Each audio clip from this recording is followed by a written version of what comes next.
I hope you finish sharing this idea. We'll continue later, but we'll give them the floor. Thank you very much, Papa, for a very inspiring presentation. We'll give the floor to Arantza Mongelos from the Basque country, who is talking about autonomy in higher education, a study on foreign language learning in the Basque country. Welcome. Thank you very much. And well, first of all, I would like to thank the organizers and government for inviting me on this conference. The first time I saw the big names there, I thought, oh my, what am I doing here? Right? But, well, here I am.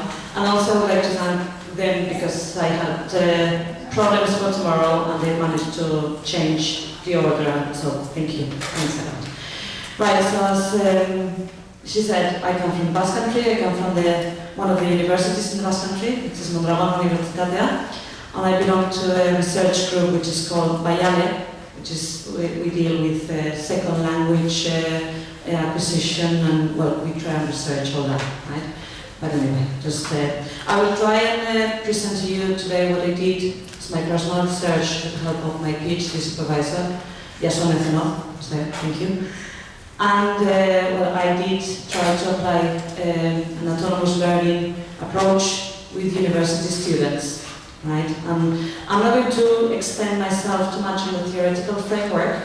I will just very briefly mention that the aspects that we took into account was basically going through the didactic trends and changes experienced in education to see what the different about the communicative approach and this approach and all those, right? I'm not going to talk about that, don't worry. Okay.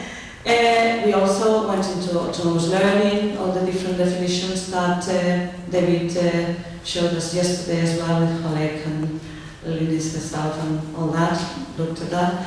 Also looked at linguistic awareness, metacognitive awareness and autonomous learning and how those three elements related to each other. And also the students' beliefs, not to, as we were saying yesterday, to see whether they believe in this or not and whether we do it because of that, but rather to see if the beliefs after working in this way changed or not. And we will see what the results were.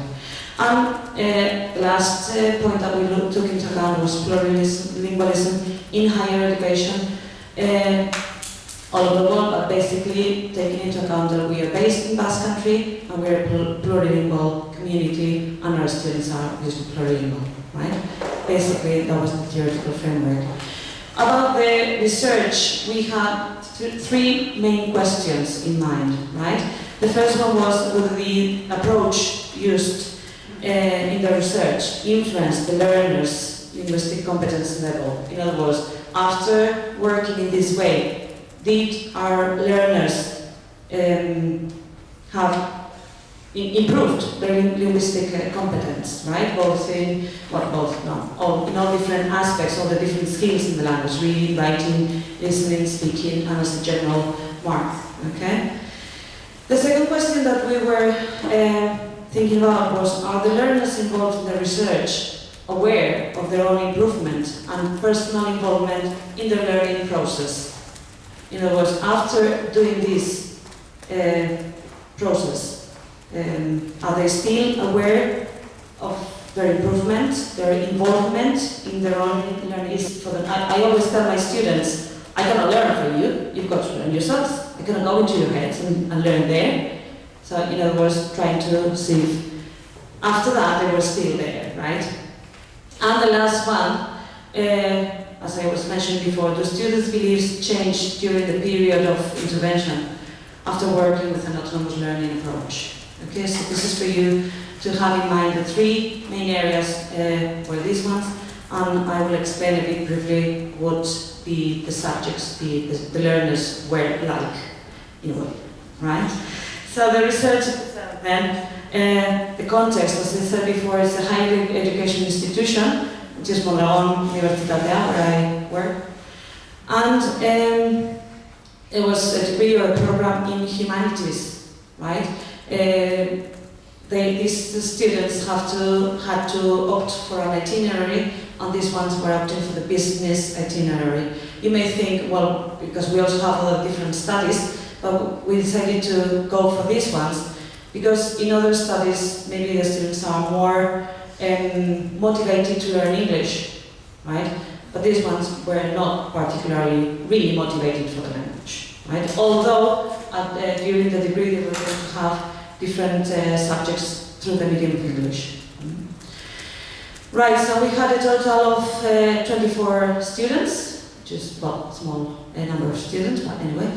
They were a combination of year 1 students, year 2, and I call here transition. I don't know if it is like that in English or not, but I don't know how to call it, right? It's the students who maybe they have studied something else and they come in to continue after the 3rd or 4th year. It's a kind of adapting or adaptative course, I don't know how you would call it in English, right? Also, looking at the sex, well, you can see that most of them were females. Sorry, the other way around. Sorry. Right. Most boys, right? 79% and 21% female, right? Linguistic model at school, this is it's one of the characteristics in the Basque country. We have either B model, well, A, B, and D models. I don't know if you know about it. Well, the D model is all is done through a medium of Basque except Spanish and English, and B model is more or less half and half, right? And A model would be the opposite to D, right? So the origin of our students were a very small percentage coming from this B model, 50-50, right? And most of them were coming from the D model, right? 91%. And also something that we considered was when they had started learning English, Carmen yesterday was mentioning different programs that we have had in the Basque country, and you can see this is a reflection of that, right? Some of them had started when they were 6 years old, some others when they were 8 or even 11, and others later, okay? Right, now we use different tools throughout the research, okay? And what were they? Well, first of all, we used some questionnaires to get all the students' background. And you can see, well, the sources that I have used are included there. We also had a questionnaire for the students' beliefs.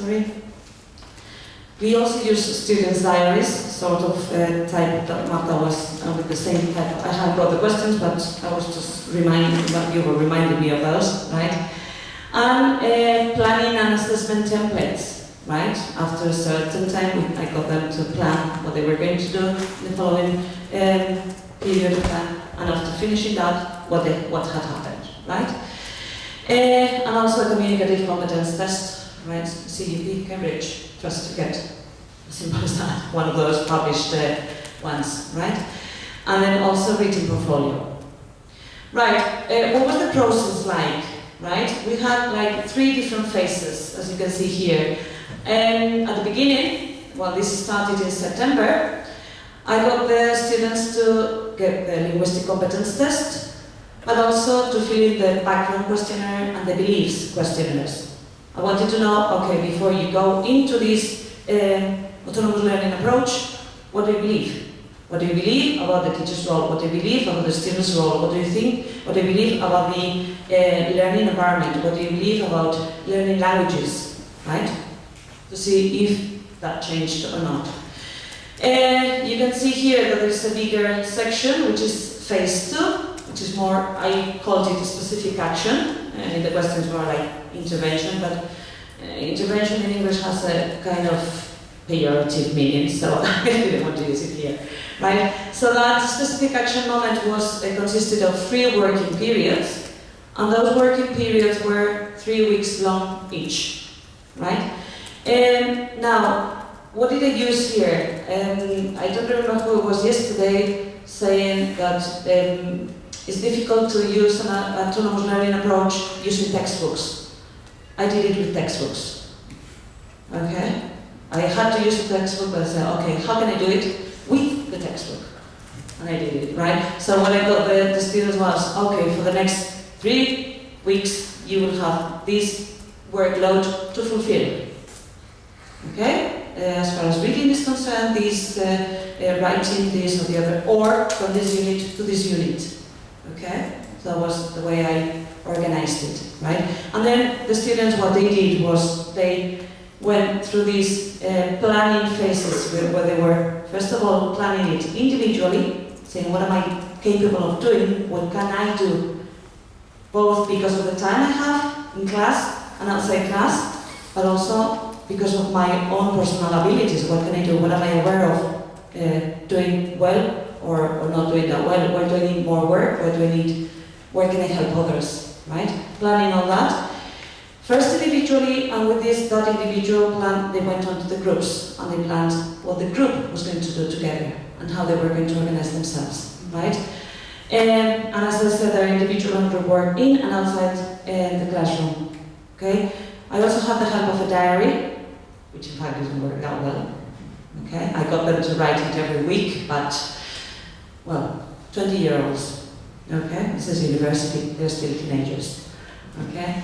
And then at the end of the working period, I would get them to do their individual assessment first of all, looking at the first plan that they did at the beginning, contrast it and say, okay, where am I now?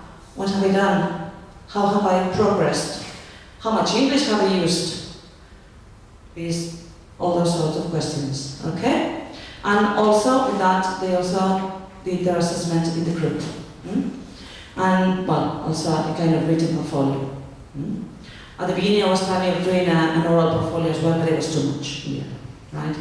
And then after those 3 working periods, we got to the end of the research period, and it was the post-test, which took place in February. And again here, I got them to take the same linguistic competence test, and they completed a questionnaire, which was only the beliefs questionnaire. Only 5 minutes? My God. Right, I haven't got time for everything. Anyway. Right, so I'll just speed up, okay? Basically, findings related to the first question, linguistic competence level.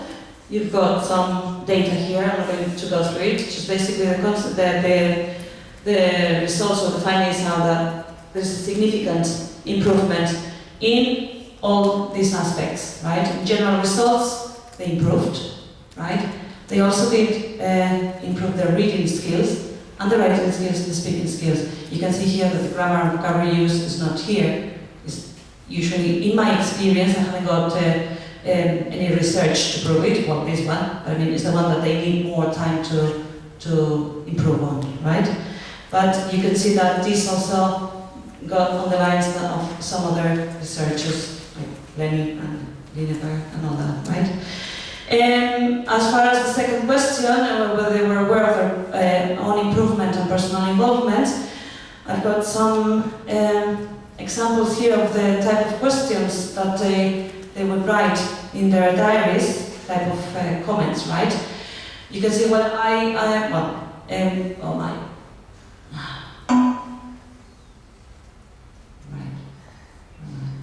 I got them to, I got a few, this was optional, and some of them wrote it and some others didn't, right? So you can see I felt very important, I can help other people, other members of the group help me, right? You can see coming and going both ways, right? They are one of my weak points, they identify what their weak points are. I've got some of them in Spanish because they could write their diaries in English, in Basque, or in Spanish, in any language they felt like doing, right? The same for the planning and for the assessment templates, right? I thought specifically, especially at the beginning, I feel that if they feel free to write in any language, they will come up with more ideas. And then they move on to English. Well, you've got some examples there. I'll go back to this. Right. As you can see, the learner is aware of where she is, where he or she is, takes responsibility for their learning, is more aware of the progress made in the learning process. Then, again, if we look at some of the planning templates, just to go through very quickly, right? Well, you can see I got them to write them the first working period, second working period, third working period. Okay, just that. What are the consequences of that, or what do we use? Well, the language use at the beginning, they use very short sentences in English if they use it at all, and then they come up with more, right? Group work benefits, helping each other, and awareness of that, what is the best way to progress. The assessment templates, I've got more examples, but I'm not going through them now, is they see the importance of individual work and also carrying out of group commitments. They see that they influence the work of the other, right? And the value of degree of involvement required by group work. Self-discipline and positive assessment of the new style of work. The level of awareness related to self-learning process, we see that there is a change in the initial ideas related to themselves, right? And after assessing and reflecting on the results, the learner is ready to accept his situation, planning his or her learning process again, going into self-regulation. And significant progress in strategies promoting learning autonomy, right? After all these last two questions, we also got another conclusion, which was that there is an interrelationship found between awareness of their own learning progress and progress in language competence, right? The more aware they are, the more they improve their language competence. And just very quickly, the last one, right? I got the pressure of the timing here, right? The students' beliefs. There is a small change in initial beliefs, but no change in the more influential areas, right? Which are the teacher's role, the feedback role, the language learning nature, okay, what it is, learning language and all that, right? And some very general conclusions: this progress in linguistic competence, influence of metacognitive knowledge in self-regulation, no significant changes in students' beliefs. Okay. Just to put before we finish, one small thing. Why do we think that there's no change? Because the time that we had was very short. Well, very short. It was just a 6-month period. That's one of the reasons. Right.